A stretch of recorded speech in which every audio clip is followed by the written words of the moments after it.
Coming up, D-backs and Rockies are ready to square off once again, and they're entering this series 3-3 against each other. So who's going to break the tie? We got Paul Holden of Locked On Rockies to discuss, and we're power ranking MLB divisions, breaking it all down for you next. You are Locked On Diamondbacks, your daily Arizona Diamondbacks podcast, part of the Locked On Podcast Network, your team every day.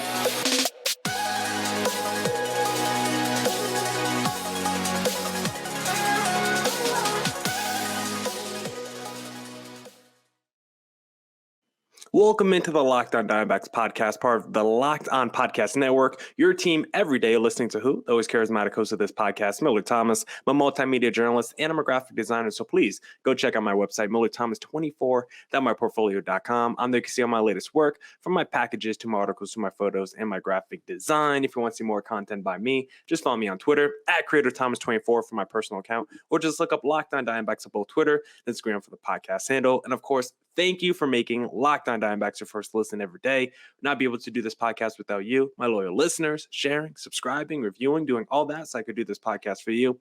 Thank you. It's free and available on all platforms, so please continue to tell your friends. As I mentioned in the open, we're talking to Paul Holden of Locked On Rockies today to break down the upcoming matchup against the Rockies and do a little division power ranking. So without further ado, let's bring him on the pod. Let me take out my little title. Paul, how you doing today, sir? We got a nice little matchup coming up between our two teams. I'm excited. I mean, as much as I want to say I feel great about my baseball club, that's not necessarily where I'm at in the season. But Diamondbacks Rockies is always fun. I think you can always guarantee some game where it's going to be like, this is kind of boring up until the fourth, and then it's going to end something like an 8-6 ball game with 4 home runs hit in the final frame. So, well, at least I'm somewhat okay. Kris Bryant's back in the lineup consistently. Yeah, and I want to ask a little bit about Kris Bryant, but yeah, the D-backs in these Rockies series have been interesting. The D-backs took this first series 2 out of 3, and then the Rockies came back in the second series and took 2 out of 3. And I think both of them kind of had like the same beats where it was like what you said, maybe you started the game slow, and then all of a sudden we see maybe an offensive explosion late. And we usually see the two teams like change leads where one team will go up and then maybe another team takes over in the 7th inning. And a lot of the games have had a lot of drama. They've been pretty interesting. I remember back in that first series, I think Mark Melancon had a Saturday night where he could shut down the Rockies for a D-backs when you guys come back against him in the 9th inning. So I think this will be another game where there'll be a lot of fireworks and be pretty close. But overall, though, how are you just enjoying the season, Paul, as a Rockies fan? Are you enjoying the season a little bit more than last season? I just want to know overall how your psyche is right now. I'm not. I'm going to be completely honest. I had higher hopes for this Rockies team. As we talked about the last time we did a crossover, we talked about our round table spot. I went into this season really believing in some of the stuff that the Rockies did. Not all of the stuff the Rockies did, but some of it. Obviously, Kris Bryant being injured for most of the season, you can't really control that. It got worse than we thought.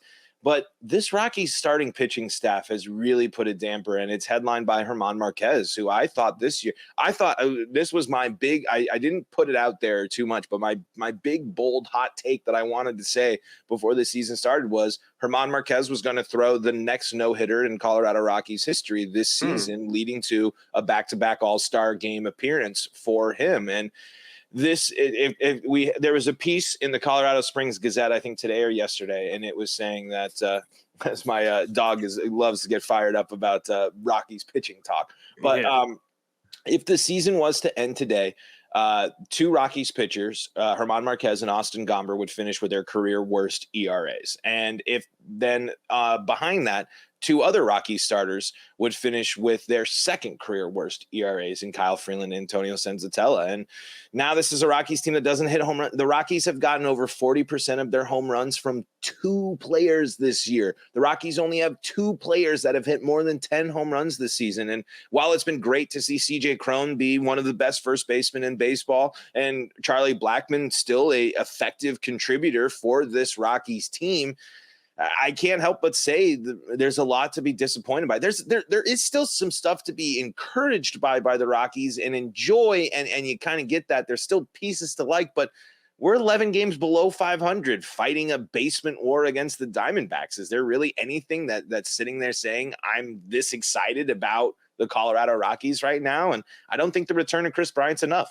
Yeah, and the interesting thing about the Rockies pitching is because we all know about Coors Field, like you go there, your offense is going to be phenomenal, right? But when you actually look at the Rockies pitching splits, like I just saw it, they have like a 5 ERA at home and a 4.97 ERA on the road. Like they're literally the same pitching staff both home and away. So you couldn't even make the argument if you want to say, it's Coors Field, Germán Marquez, he's still been great outside of the stadium. He's still been great on the road. He just getting lit up at home, just getting lit up at home. That's not really his fault, but it does seem like it's part of his fault. And so as a Rockies fan, like, are you looking toward the pitching coach? Or are you looking toward Bud Black? Like, who's kind of the person you're putting the blame on? Because it doesn't seem like you could blame Coors Field. The splits are the same whether it's home or away. And like you said, you thought this was going to be the year where Germán Marquez maybe took that step in his development, and we haven't seen it. Guys like Kyle Freeland, they were good in 2020. They've taken a step back. I mean, obviously, we haven't seen a ton from Austin Gomber in terms of positive success, but I don't think you acquired him because you thought he was a bad pitcher. Like, you thought he was going to be good, and it hasn't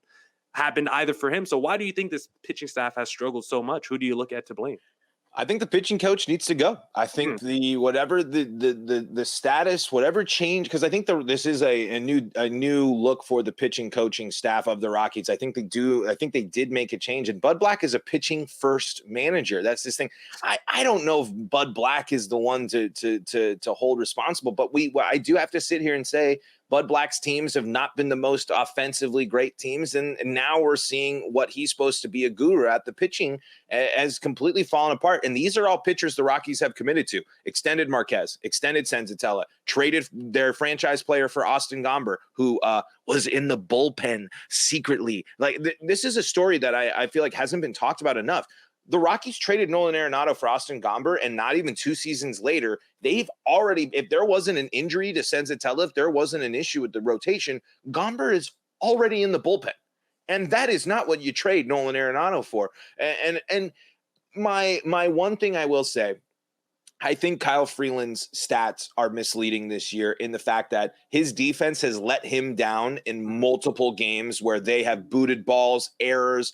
Uncharacteristic Rockies defense has plagued, especially during Freeland starts, but he's also given up the long ball that he's had a history of doing, and he still has the second highest ERA of his career. So it's obviously not all of that, but I think Freeland is the one where you can kind of look and say, I'm not going to be as upset as I am when it comes to the rotation as I am with Marquez, Senzatella, and Gomber. Those are the 3 players that needed to be dominant for the Rockies. And if they're not, the Rockies aren't in good positions. And Germán's not necessarily getting bit too hard. He gets just bit badly. It's the home run. He's giving up so many more his home run pace. He's on pace to give up more home.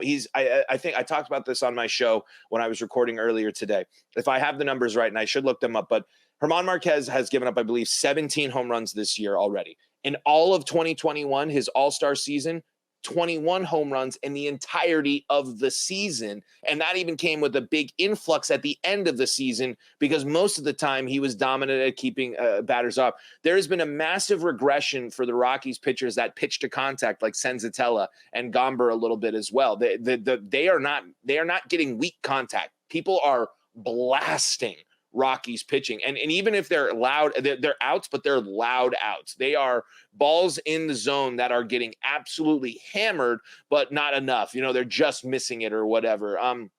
The exception being, though, the Rockies do go out, take a flyer on a vet, and Chad Kuhl has been a great pitcher for the Rockies. I mean, a couple of bad starts, but had arguably one of the great Rockies pitching. Chad Kuhl now gets to etch his name in one of the greatest Rockies pitching performances of all time when he goes for a complete game shutout, 3-hit shutout of the Dodgers. I mean, that's something that hasn't been done in a long time, especially at Coors Field with this Dodgers team. That has been great. But for me, when I really look on the disappointment of the season, the 2 big things, the pitching staff and the bad defense, the Rockies being uncharacteristically bad on defense has really hurt them. And the offense has been something we were worried about before. And I think with Kris Bryant coming back, we'll see more improvements of, and some players are going to contribute. But if you're talking about moves and changes that need to be made with the Rockies, the pitching, whatever changes, whatever ideas they brought for as a pitching staff in this offseason into this year, it needs to be thrown out and needs to be started all over. You need to go back to Germán and say, what was working last year?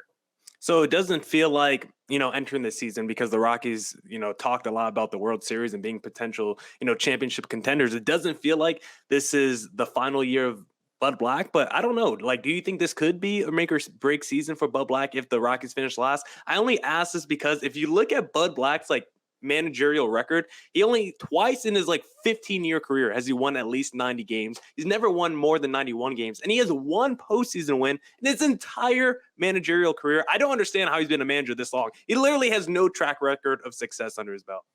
Well, it's loyalty, and he gets to say, I was the Rockies manager that brought the team to back-to-back postseason appearances. Whether you want to consider wild card games a postseason appearance or not, this is a guy that gets to say that he led a successful stretch of Rockies baseball, but he's also marred with the fact that he gets to be a manager of arguably some of the most disappointing stretches of Rockies baseball. This is a Rockies team that should have been better under Bud Black's tenure. This is a Rockies team that should have made the playoffs 3 years in a row in 2019, bought at the deadline, invested in Nolan Arenado. And at this point, I don't know. I mean, manager is such a weird thing, but at this point, it's deeper than just Bud Black. There needs to be a full organizational, structural, cultural shift for the Rockies, and starts with the owner. And as long as Dick Monfort's in charge, he's going to keep Bud Black. I mean, it's Buddy Black, he's a big smile. He's the guy. He's going to tell the media the same 7 cliches over and over again. He's a guy's guy. Is firing Bud Black and getting a new manager really going to help the Rockies compete with the Padres, the Diamondbacks, the Giants, and the Padres and the Dodgers? I don't really think so. You need to change your whole philosophy as an organization. And I think a manager could help usher in that new era, but it's much, much deeper than just Bud Black. Okay, I want to ask you also about Kris Bryant because when he was signed, he was expected to maybe bring some jewelry to the fingers of Rockies owners maybe this season, but that doesn't look like it's going to happen. But if you want to add jewelry, if you need a little ring for that special someone in your life, do you know where you have to head, Paul? BlueNile.com. That's gonna be my guess. Yes, you gotta head to BlueNile.com. You got it right, Paul, because BlueNile.com is the best place if you need that special something for that special someone in your life. Because whether you're ready to pop the question or you're celebrating a milestone moment, find jewelry as unique as her with the modern convenience of online shopping at BlueNile.com. Blue Nile has simple online tools that let you choose the diamond shape, size, and clarity, as well as setting style. Blue Nile's bench jewelers will then handcraft her perfect engagement ring. Each ring is one of a kind, just like her. Looking for fine jewelry but having trouble choosing? Blue Nile has jewelry experts on hand 24/7, available via phone or chat to help you find a memorable gift at every budget. Make your moment sparkle with jewelry from BlueNile.com, and Locked On listeners get $50 off purchases of $500 or more. This podcast exclusive includes engagement. Use code Locked On. That's code Locked On. Plus, every order is insured, ships free, and arrives in discreet packaging that won't give away what's inside. Shop stress-free and find your forever peace. Go to BlueNile.com today.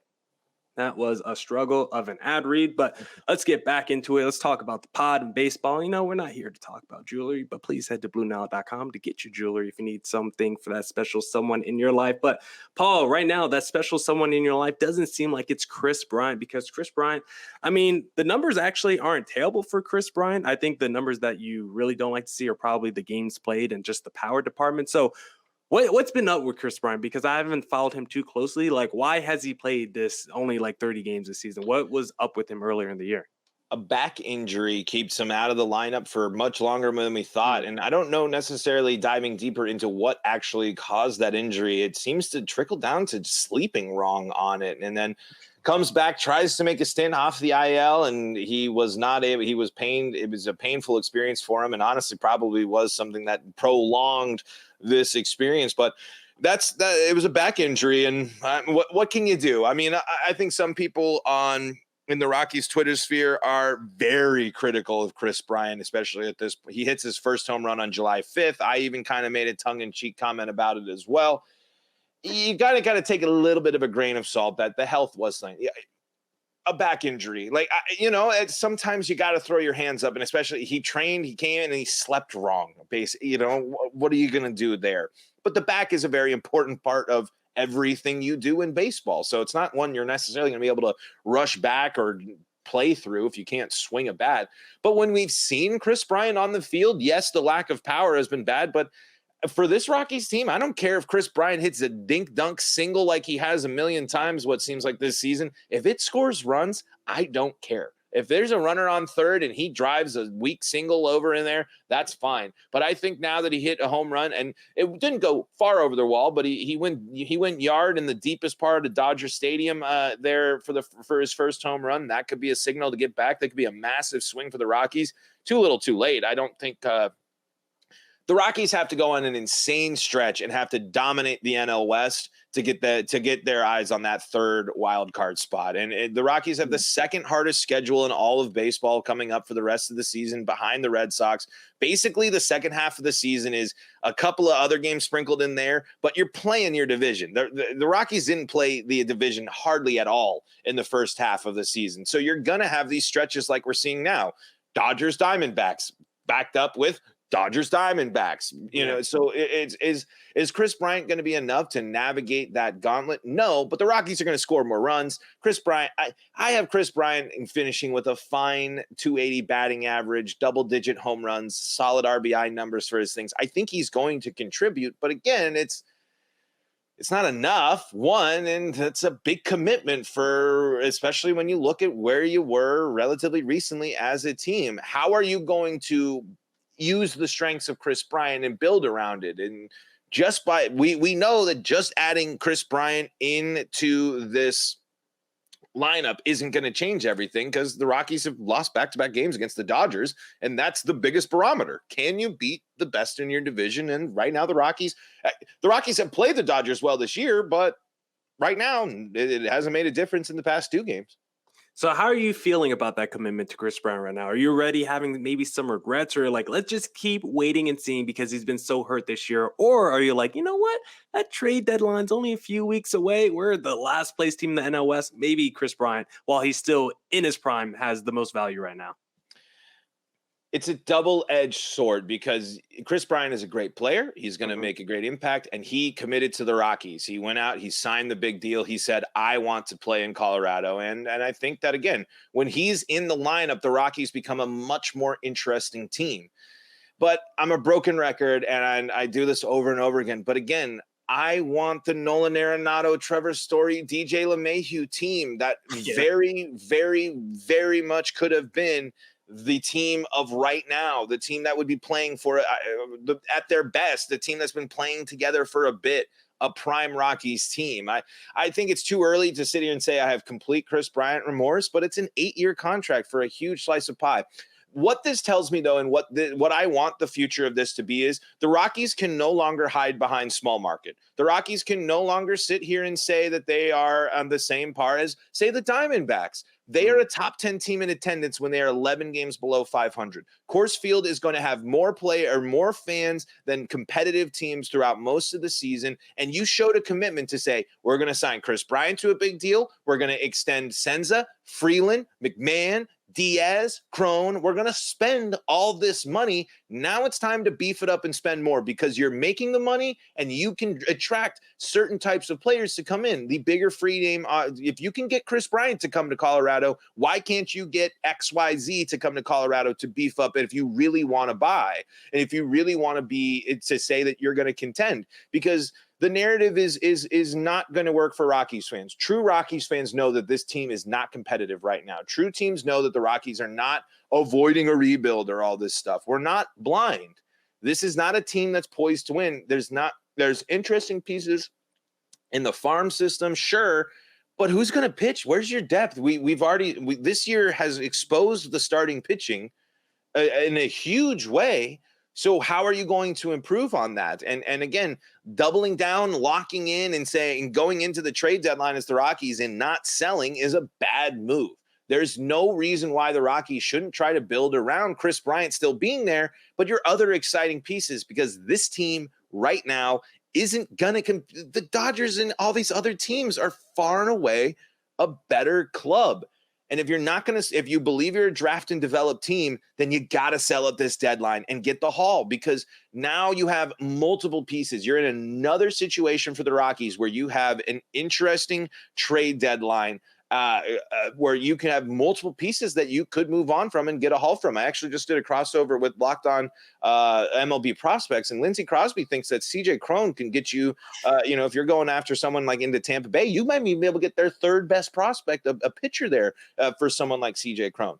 But what do I think the Rockies are going to do at the deadline? They're going to trade one person for a reliever to Cincinnati, and it's not going to matter, just like they traded Michael Gibbons last year for nothing.